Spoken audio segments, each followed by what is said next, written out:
Hello, my dear students, my dear 6th class. This is chapter number 4, key elements of a democratic government, and this is civics. Okay, तो आप लोगों को बहुत ही short term में पहले तो इन सब के मतलब समझने होंगे। चैप्टर के नेम को जब हम कई बार समझ लेते हैं तो हमें समझ में आने लगता है कि हम क्या पढ़ने वाले हैं। अब जैसे आप बात करोगे डेमोक्रेटिक गवर्नमेंट, ये सब न्यू है आपके लिए, ये सब न्यू वर्ड्स हैं आपके लिए, तो इसीलिए उसको अच्छे से लेके चलना, उस पर थोड़ा फोकस करना वो बहुत ज़रूरी है आपके लिए।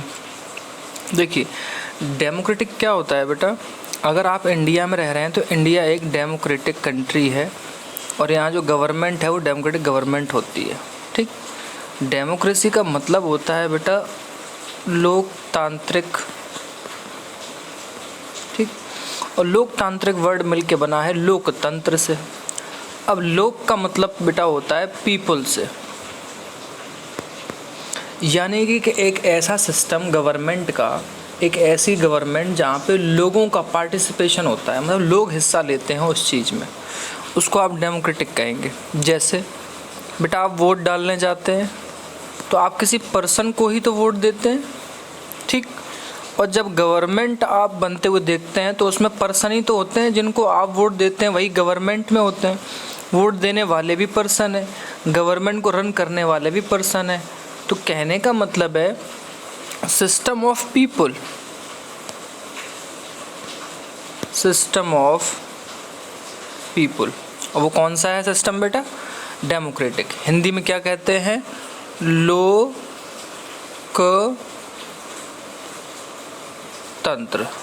अंकी बिंदी।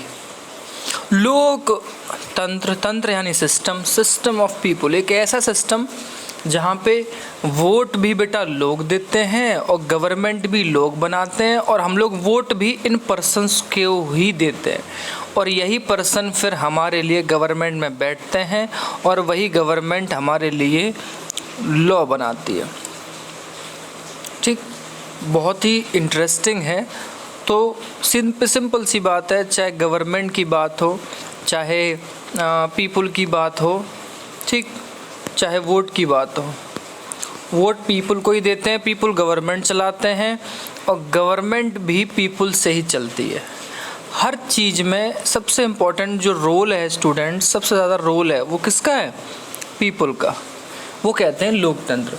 आप देखते हैं ना, आपके मम्मी पापा वोट देने जाते हैं, आप जब 18+ ईयर के हो जाओगे तब आप भी वोट देने जाएंगे, चाहे वो सरपंच का चुनाव हो, एमएलए का चुनाव हो, एमपी का चुनाव हो। तो हम इस चैप्टर में बेसिकली कुछ वैसी ही थोड़ी सी बात करने वाले हैं, समझने वाले हैं।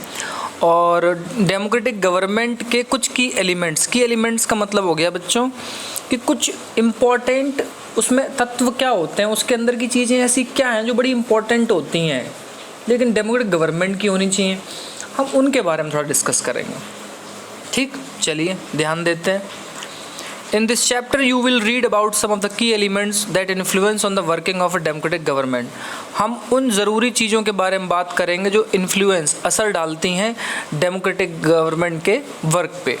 These includes people participation। अब इसमें क्या क्या शामिल है? लोगों का पार्टिसिपेशन, भाई लोग ही तो वोट देने जाते हैं बेटा, लोग ही गवर्नमेंट के लिए खड़े होते हैं। The resolution of conflict and equality and justice. फिर दूसरे दो टॉपिक जो और हैं उसमें हम पढ़ेंगे कि जो रेजोल्यूशन है कॉन्फ्लिक्ट का। अब कॉन्फ्लिक्ट का मतलब समझ लीजिए, कॉन्फ्लिक्ट का मतलब होता है बेटा तनाव, झगड़े। ठीक, तो उनका रेजोल्यूशन का मतलब क्या हुआ बेटा? समाधान। ठीक, और फिर लास्ट में पढ़ेंगे आप इक्वलिटी एंड जस्टिस। मतलब इक्वलिटी यानी कि बराबरी, समानता, ठीक, दोनों सेम वर्ड है। और जस्टिस का मतलब किससे होता है बेटा? न्याय। क्या सबको न्याय मिल रहा है? और ये हम सबके बारे में ही है।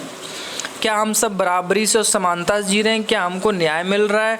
और सबसे बड़ी बात है, क्या वो हमारे झगड़े या तनाव होते हैं, क्या उनका समाधान हो रहा है? इन चीज़ों के बारे में इस चैप्टर में बात करने वाले हैं हम लोग।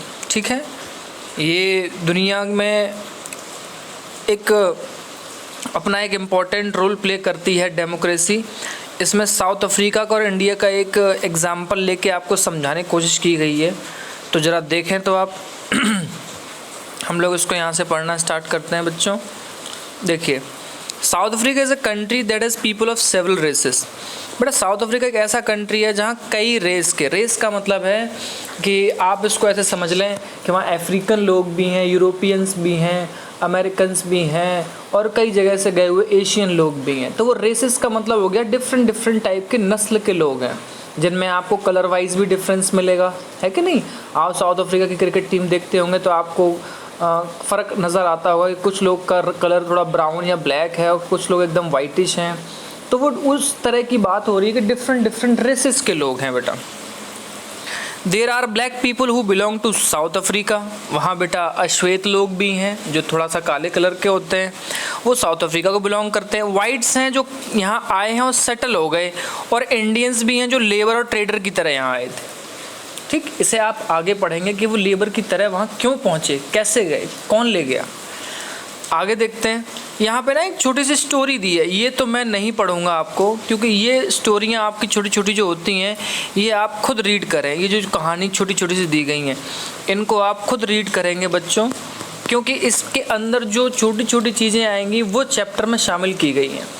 स्टोरी आप रीड करो, और उसके बाद जो इसके टॉपिक की मेन चीज़ें हैं, इक्वलिटी, जस्टिस और कॉन्फ्लिक्ट का रेजोल्यूशन, वो हम पढ़ेंगे बेटा। ठीक है, आगे बढ़ते हैं। तो ये उसी कहानी दे रहा है यहाँ पे, और ये लास्ट यहाँ तक आके फिनिश हुई है। ठीक, और भी इधर है बहुत सारी कहानी। तो उसमें आपको वहाँ पे दिखाई देगा कि वहाँ पे हॉस्पिटल्स की क्या हालत है, वहाँ लोगों को आपस में समानता क्यों नहीं है, लोगों में इतना भेदभाव क्यों है, उनको न्याय क्यों नहीं मिल पा रहा है, मेडिकल सुविधाएँ क्यों नहीं मिल पा रही हैं। इन चीज़ों के बारे में आप उसको रीड करेंगे तो आपको बुक से बहुत अच्छा लगेगा। ठीक है, अब हम लोग ना यहाँ से स्टार्ट करते हैं। यहाँ से कुछ एक दो टर्म आएंगे, उनको आपको समझना ज़रूरी है। The African National Congress a group of people who led the struggle against apartheid. अब यहाँ पे एक नया वर्ड आ गया बेटा, अपार्थीड। अपार्थीड का मतलब होता है एक ऐसा सिस्टम जो आपसे भेदभाव कर रहा है। गोरे थे ना साउथ अफ्रीका में, और जो बेटा वहाँ के लोग थे, वहाँ के लोग थोड़ा सा अश्वेत हुआ करते थे, ब्लैक हुआ करते थे। तो ये अफ्रीकन नेशनल कांग्रेस ना वहाँ एक पार्टी थी बेटा। ठीक, इसको शॉर्ट में बोलते हैं ANC, अफ्रीकन नेशनल कांग्रेस। तो ये ग्रुप था जिन्होंने बेटा उस सिस्टम के खिलाफ आवाज़ उठाई जो भेदभाव करता था, apartheid. And there most well known leader Nelson Mandela fought the party system for several years. बेटा ANC के सबसे बड़े लीडर का नाम क्या था? Nelson Mandela. और ये आगे चल के बहुत फेमस हुए बेटा, और ये साउथ अफ्रीका के प्रेसिडेंट भी बने। आप पढ़ेंगे इन्होंने बहुत लॉन्ग स्ट्रगल किया, और इनके जो मेथड थे नॉन वायलेंस और सत्याग्रह, ये सब इन्होंने गांधी जी सीखा था। Finally they succeeded, and in 1994 South Africa became a democratic country in which people of all races were considered equal. और बेटा टाइम लगा, और आप सोच के देखो बहुत पुरानी बात नहीं है। 1994 में साउथ अफ्रीका एक डेमोक्रेटिक कंट्री बना। उससे पहले वहाँ अपार्थीड सिस्टम था, गोरों की सरकार थी, काले लोगों के साथ भेदभाव किया जाता था। तो एक बहुत लॉन्ग लड़ाई लड़ी है। और आपको पता है बेटा नेल्सन मंडेला ने अपनी ज़िंदगी के 27 ईयर्स जेल में बिताए हैं। बहुत छोटी उम्र में चले गए थे, 26-27 की एज में, और जब बहुत बूढ़े हो गए तब वो बाहर निकले थे। फिर भी उन्होंने अपनी स्ट्रगल को जारी रखा, और एट द लास्ट वो वहाँ के प्रेसिडेंट बने, अपने लोगों के लिए बराबरी का हक लेके आए। ऐसे थे नेल्सन मंडेला। ठीक है, आगे बढ़ते हैं।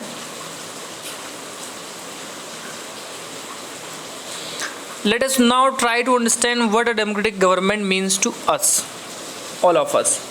कि डेमोक्रेटिक मीन्स हम सब के लिए क्या है बेटा, हम सब उसमें आते हैं। तो पहला है पार्टिसिपेशन, यानी कि आप हिस्सा लेते हैं या नहीं लेते हैं। जो लोग वोट देते हैं, जो लोग चुनाव लड़ रहे हैं, जो लोग खुद खड़े हो रहे हैं, वो सब हिस्सा ही तो लेते हैं गवर्नमेंट के सिस्टम में, डेमोक्रेटिक सिस्टम में। Why do we have regular elections? हमारे हर 5 साल इलेक्शन क्यों होते हैं बेटा? You have already read in the previous chapter that people make the decision in the democracy. Democracy में लोग ही डिसीजन लेते हैं बेटा, ये तो आपको ही मालूम है। थ्रू वोटिंग इन इलेक्शंस, हम बेटा इलेक्शन में क्या करते हैं? वोट देते हैं। पीपल इलेक्ट लीडर्स, और लोग ही अपने आप में से लीडर्स को चूज करते हैं टू रिप्रेजेंट देम, मतलब जो उन लोग को रिप्रेजेंट करे।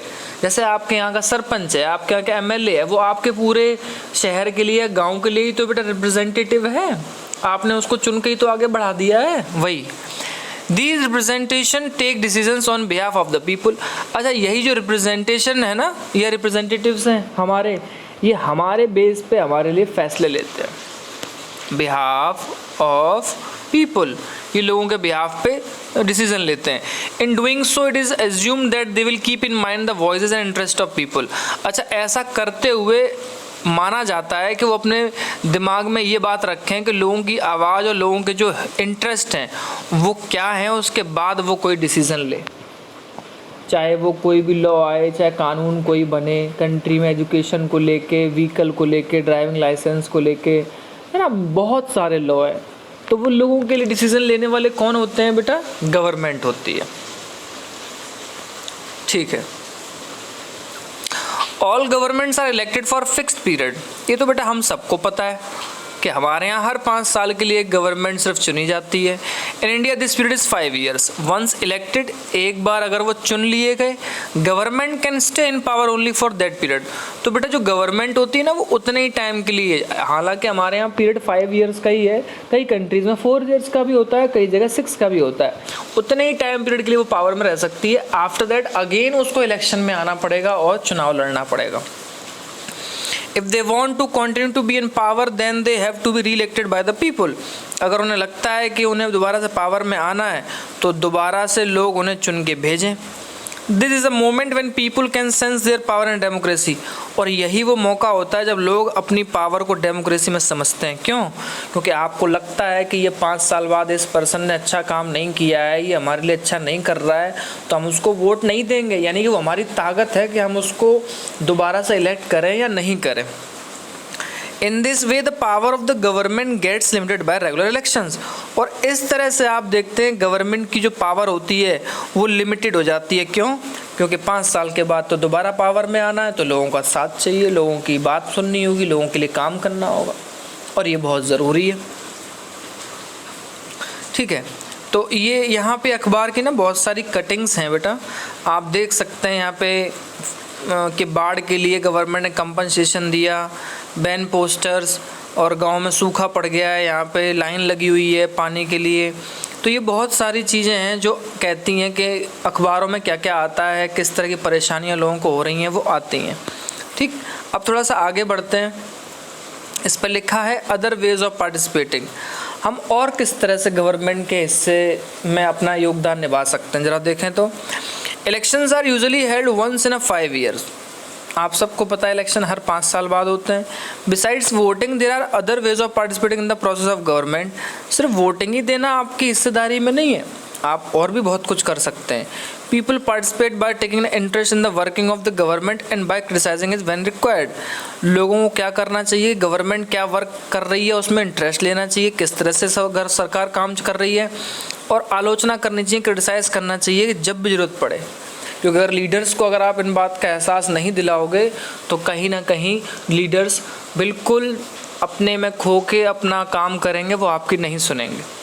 In August 2005, when a particular government increased the money people had to pay for electricity, people expressed their disapproval very sharply। एक खबर है कि जब गवर्नमेंट ने इलेक्ट्रिसिटी के दाम बढ़ाने चाहें तो लोगों ने अपनी नाराज़गी जाहिर की बहुत अच्छे से, कि वो इस तरह से बिल्स को पे नहीं कर सकते हैं, इतनी महंगी बिजली पे नहीं कर सकते हैं।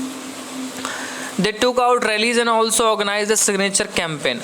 उन्होंने बेटा रैलियाँ निकाली, जैसे आप कई बार अपने आसपास देखते हो, सिग्नेचर कैंपेन चलाया, मतलब कि लोग आएँ और सिग्नेचर करके जाएं कि वो भी नाराज़ हैं। The government tried to explain and defend its decision but finally listened to the people's opinion and withdraw the increase।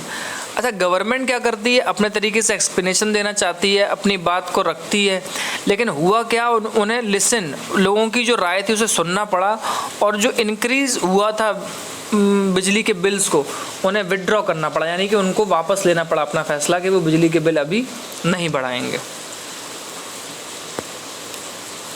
The government had to change its decision because it is responsible to the people। अच्छा, government को ये सुनना पड़ा क्योंकि government को responsible तो बेटा लोगों के लिए ही रहना है, वरना 5 साल बाद वोट कौन देगा।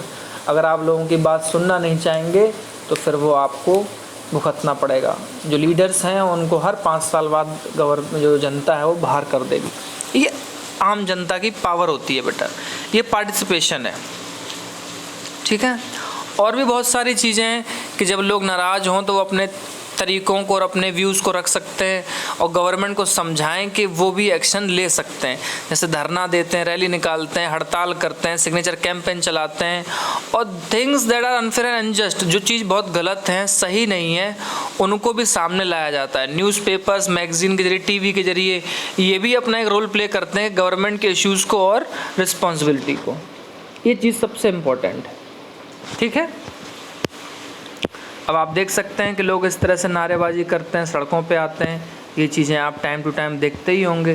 तो ये हम देखते हैं, अपनी कंट्री में भी देखते हैं। किसान, बिल्कुल देख लीजिए कि किसान कितने महीनों से बेचारे बैठे हुए हैं।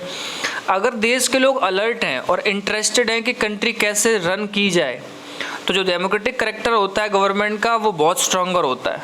अगर हम सब भूल जाएंगे कि इंडिया कैसे रन करे, नेताओं के हाथ में छोड़ देंगे, तो नेता सारे अच्छे नहीं होते हैं, वो बेच खाएंगे प्रॉपर्टी को और हमारे चीज़ों को।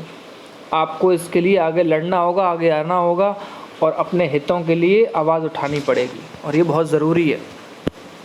ये बहुत सारी चीज़ें हैं। अब यहाँ पे एक टॉपिक आता है नीड टू रिजॉल्व कॉन्फ्लिक्ट, कि मतलब जो आपस में तनाव हो जाता है, जो झगड़े हो जाते हैं, उनको हम रिजॉल्व करें, मतलब उनको सॉल्व करें। इस टॉपिक को हम कल स्टार्ट करेंगे। आज आपके लिए इतना समझना बेहतर होगा क्योंकि ये टॉपिक थोड़े से लेंदी हैं, कई बार बोरिंग भी लग सकते हैं आपको, बट आप धीरे धीरे समझें। आपकी कोई भी क्वेरी हो तो मुझे बहुत अच्छा लगेगा, आप वो मुझे ज़रूर भेजें, ठीक है students. Thank you, have a nice day.